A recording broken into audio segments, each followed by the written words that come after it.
Cheryl. And I'm Glenn. And this is Couple vs. Cardboard. We're here at KublaCon, and we are hanging out with Ted from Bezier Games. Ted, how are you? Good, thank you. Good. So we are checking out Subdivision, which looks a little bit like Suburbia, but is not Suburbia. It is not Suburbia, Okay. but it's a close cousin of Suburbia. Okay, sure. Kind of a sibling. You're still city building. You've still got hex tiles, and you've got a lot of similar things. You've got your residential tiles, commercial tiles, industrial tiles, that sort of thing. But and their proximity is really important. But in this case, they activate each other. So place a tile next to another one, it activates the tile that's already on the board and gives you some special ability, like it might build a park or a lake or a school or sidewalks or something. And all of those things either give you money or points at the end of the game. Sure. Sure. It definitely feels like Suburbia, but tell me about where you really feel like some of the departures from that kind of traditional Suburbia-like tile laying game are. Sure.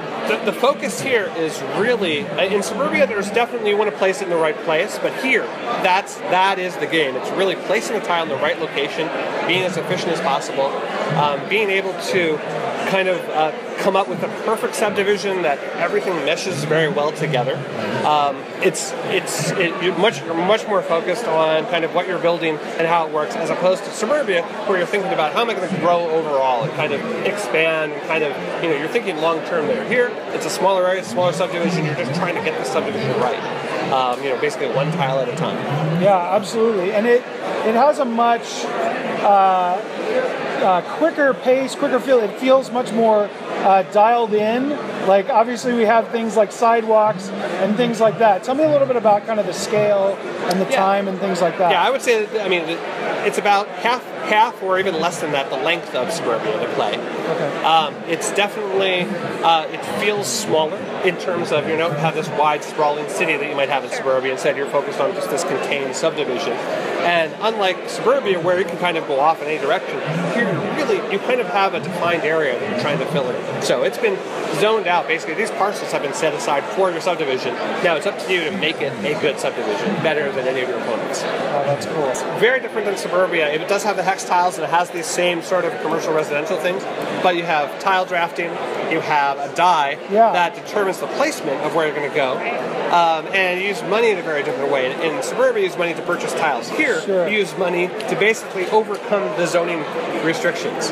Basically, this die tells you, this is the parcel you have to place it onto. You can kind of pay off the officials and say, you know what, I'm going to place it someplace else, which is kind of cool.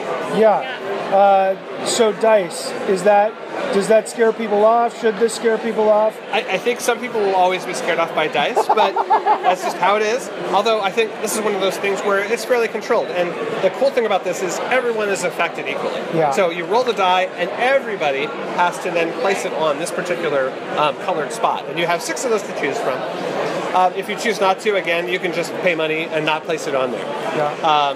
It keeps it from being kind of too AP prone, because otherwise you would have 36 different spots to place it on, which is crazy. Yeah. And so you're limited to where you can place things. You're trying to be as efficient as possible, given the limitations of both the board, your existing tiles, and whatever gets rolled on the die. Yeah, that's fair. What were some of your favorite parts about playing this first go out? Yeah, I think it's got some fun combos. You feel like you're doing something. You're doing so much every turn, and that's always really fun. And it goes fast, so you don't ever feel like you're waiting a long time.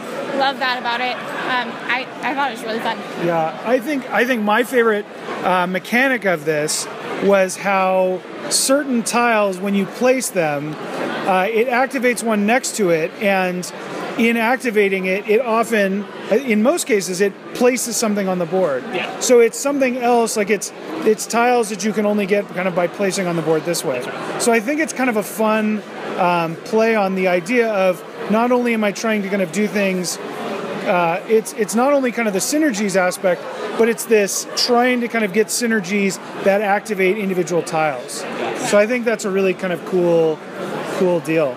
I'm very excited about this because I think this is really unique. I don't know if there's really any other game that really feels like this. Yeah. It's kind of a little puzzly, but not too much. Yeah. It's got that really cool adjacency thing. It's got the tile drafting aspect, which is kind of nice. So I'm just excited about that aspect. Is really cool. Like, this is very unique in a lot of ways. So when is it coming So it's coming out in August at Gen Con. Great.